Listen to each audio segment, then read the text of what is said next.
शनिवार व्रत कथा। मैं अशोक शर्मा ये आपको सुनाने जा रहा हूँ। बहुत समय पहले की बात है, जब देवी देवता, ऋषिमुनि आदि स्वर्गलोक से लेकर भूलोक तक विचरण कर सकते थे। एक बार स्वर्गलोक में वास कर रहे 9 ग्रहों के बीच विवाद छिड़ गया कि सबसे बड़ा और शक्तिशाली ग्रह कौन है। विवाद जब ज्यादा बढ़ गया और नवग्रहों के आपस में विवाद होने से जनजीवन प्रभावित होने लगा, तब देवराज इंद्र ने उन्हें दरबार में बुलाया और उनकी समस्या को सुना, परंतु उनके पास भी इसका समाधान नहीं मिला।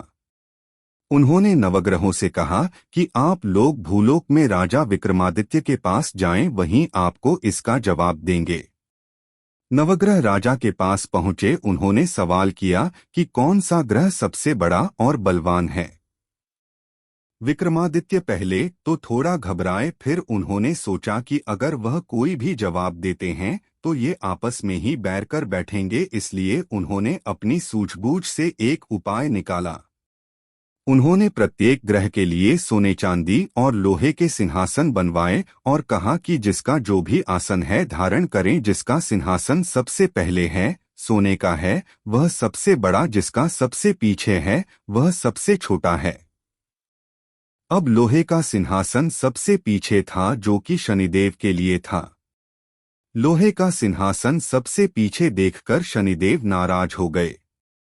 उन्होंने विक्रमादित्य से कहा कि अरे मूर्ख, सूर्य, बुध, शुक्र एक राशि में 1 महीने और मंगल 1.5 महीने और चंद्रमा 2 महीने और बृहस्पति 13 महीने रहते हैं, लेकिन मैं एक राशि में 2.5 साल से लेकर 7-7 साल तक रहता हूँ। तुमने मेरा अपमान किया है, जो ठीक नहीं है। यह कहकर शनिदेव अंतर्ध्यान हो गए। अब वह दिन भी आ गया जब विक्रमादित्य पर शनि की 7.5 की दशा आई। अब शनिदेव घोड़ा व्यापारी के रूप में विक्रमादित्य की नगरी में जा पहुंचे। विक्रमादित्य ने घोड़ा पसंद किया और उस पर सवार हो गए। घोड़े पर सवार होते ही घोड़े को पंख लग गए और वह राजन को सुदूर वन ले गया और वहां पटककर अदृश्य हो गया। विक्रमादित्य घने जंगल में रास्ता भटक गए और राज्य लौटने का रास्ता भी भूल गए। तब एक चरवाह दिखाई दिया और अपनी अंगूठी देकर उससे पानी पिया और पास के नगर जाने का रास्ता पूछा। चलते चलते राजा थक गए और एक सेठ की दुकान पर जाकर बैठ गए। उनके बैठते ही अचानक दुकान पर आने वालों की संख्या बढ़ने लगी। सेठ ने सोचा यह व्यक्ति बहुत भाग्यशाली है, इसलिए सेठ ने राजा को रोक लिया और उनसे भोजन ग्रहण करने का अनुरोध किया। सेठ राजा को भोजन करता हुआ छोड़कर थोड़ी देर के लिए बाहर चला गया। अब खाते खाते विक्रमादित्य ने देखा कि खूंटी पर टंगे हार को खूंटी निगल रही है। सेठ जब वापस आया तो हार गायब देखकर उसे राजा पर शक हुआ। उसने नगर के सैनिक बुलाकर विक्रमादित्य को उनके हवाले कर दिया। नगर के राजा ने विक्रमादित्य के हाथ पैर कटवाने का आदेश दे दिया। अब राजा की हालत बहुत बुरी हो गई।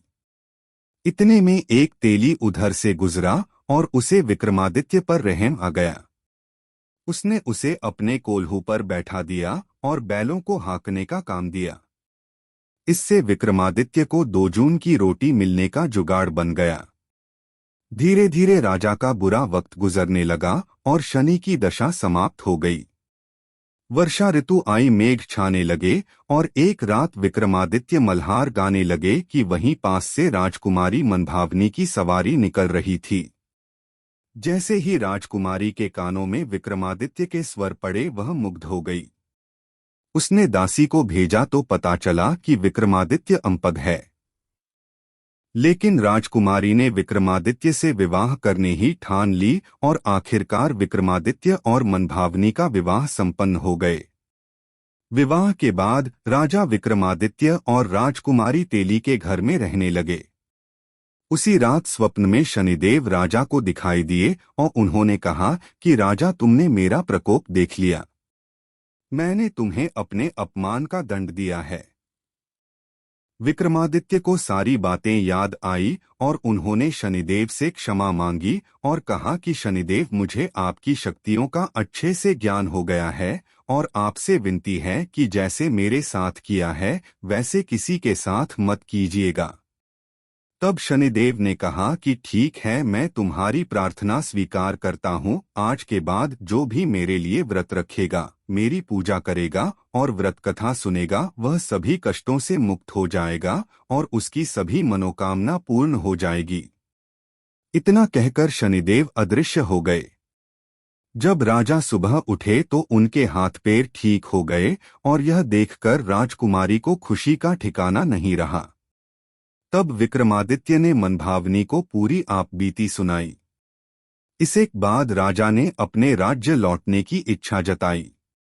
इधर सेठ को जब इस बात का पता चला तो वह दौड़ता चला आया और राजा से माफी मांगने लगा। राजा विक्रमादित्य ने उसे क्षमा कर दिया क्योंकि वह जानते थे कि यह सब शनिदेव की प्रकोप की वजह से हुआ है।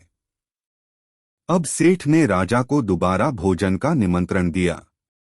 यह भी सबके सामने चमत्कार हुआ। जो हार खूंटी ने पहले निगल लिया था वह उस हार को वापस उगल रही थी। सबने शनिदेव की इस माया को देखकर नमन किया। नगर सेठ ने भी अपनी कन्या का विवाह राजा के साथ कर दिया।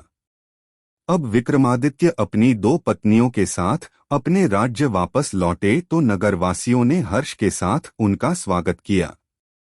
अगले दिन राजा विक्रमादित्य ने नगर में घोषणा करवाई कि शनिदेव 9 ग्रहों में से सबसे शक्तिशाली हैं। प्रत्येक महिला और पुरुष को शनिवार के दिन शनिदेव की पूजा करनी चाहिए और व्रत कथा का श्रवण करना चाहिए। जय जय श्री शनिदेव भक्तन हितकारी। सूरज के पुत्र प्रभु छाया महतारी।